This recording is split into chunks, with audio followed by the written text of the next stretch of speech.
Lamborghini वाले मिश्रा जी ने सोचा था कोर्ट को चकमा दे देंगे, लेकिन ड्राइवर को आरोपी बनाना पड़ गया भारी। कोर्ट ने कहा नौटंकी बंद करो, ये आरोपी है ही नहीं। पुलिस से सेटिंग की थी लेकिन कोर्ट में निकल गई सारी हेकड़ी। अब कोर्ट ने लिया सबसे तगड़ा एक्शन, थाने में रहेगी लैम्बोर्गिनी। जाने अब आगे इस केस में क्या होगा। कुछ लोगों को लगता है कि पैसों के दम पर पूरी दुनिया को खरीद लेंगे, कुछ लोगों को लगता है पैसा है तो गरीबों के ऊपर कार चढ़ा देंगे, लेकिन कोर्ट ने ऐसी फटकार लगाई है कि लैम्बोर्गिनी वाले मिश्रा जी के होश ठिकाने आ गए हैं। आपने लगातार ये खबरें सुनी होंगी, लेकिन इसकी कहानी असली क्या है, कानपुर लैम्बोर्गिनी केस का असली सच क्या है, असली खेल क्या है, किस तरीके से बेटे को बचाने की कोशिश हुई, किस तरीके से पूरा घटनाक्रम रहा, क्यों कोर्ट ने अब दलीलों को नकारते हुए ड्राइवर के सरेंडर पर सवाल उठाते हुए फटकार लगाई और उसको आरोपी क्यों नहीं माना, चलिए सब कुछ जानते हैं। दरअसल कानपुर के वीवीआईपी रोड पर 8 फरवरी की रात जो हुआ उसने लोगों को हैरान कर दिया, क्योंकि तेज रफ्तार लैम्बोर्गिनी ने 6 लोगों को घायल कर दिया। कार आर्यनगर के तंबाकू कारोबारी के मिश्रा के बेटे शिवम दुबे के नाम पर है। हादसे के बाद पहली तस्वीर ऐसी थी जैसे सब मैनेज हो जाएगा। कार को थाने में वीआईपी जगह पर खड़ा किया गया, कवर से ढक दिया गया, रखवाली के लिए बाउंसर खड़े कर दिए।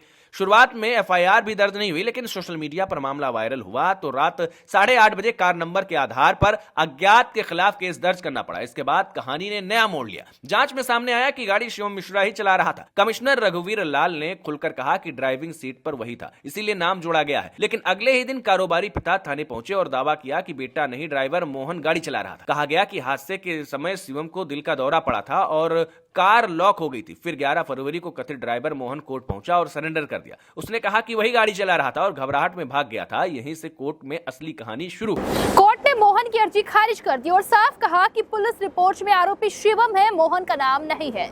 कोर्ट ने जब मोहन से कार के गियर के बारे में पूछा तो उसने 9 गियर बता दिए, जबकि एक्सपर्ट के मुताबिक उस मॉडल में 7 गियर और एक बैक गियर यानी कि कुल 8 गियर होते हैं। यानी सरेंडर की कहानी में झोल साफ दिखा। पुलिस की जांच में हादसे के बाद का वीडियो भी शामिल किया गया, जिसमें बाउंसर ईंट से शीशा तोड़कर ड्राइवर सीट से शिवम को निकालते दिख रहे थे। वीडियो में कार में दूसरा कोई व्यक्ति नजर नहीं आता। यही नहीं, 10 से ज्यादा प्रत्यक्षदर्शियों ने बयान दिया कि गाड़ी शिवम चला रहा था और अंदर कोई ड्राइवर नहीं था। इलेक्ट्रॉनिक साक्ष्य में शिवम की मोबाइल लोकेशन भी घटनास्थल पर मिली। आखिरकार गुरुवार सुबह पुलिस ने शिवम मिश्रा को आयनगर स्थित घर के बाहर से गिरफ्तार कर लिया और उसे कोर्ट में पेश किया गया। नगर निगम के सीसीटीवी फुटेज में हादसा कैद हुआ। वादी मोहम्मद तौफीक ने भी बयान में कहा कि ड्राइविंग सीट पर एक ही व्यक्ति था और वीडियो देखकर उसने शिवम की पहचान की। इसी बीच समझौते की एक और कोशिश सामने आई। कोर्ट में एक समझौतानामा पेश हुआ जिसमें कहा गया कि इलाज का खर्च मिल गया है और आगे कार्रवाई नहीं चाहिए, लेकिन डीसीपी सेंट्रल अतुल कुमार श्रीवास्तव ने कहा कि पुलिस के पास ऐसा कोई समझौता नहीं आया है। वादी ने बयान में ऐसी बात नहीं कही है। सादे शब्दों में कहें तो पहले पुलिस पर नरमी के आरोप लगे, फिर मामला तूल पकड़ने पर सख्ती दिखी। अब सवाल यह है कि क्या रसूख और पैसा सच में कानून से बड़ा है।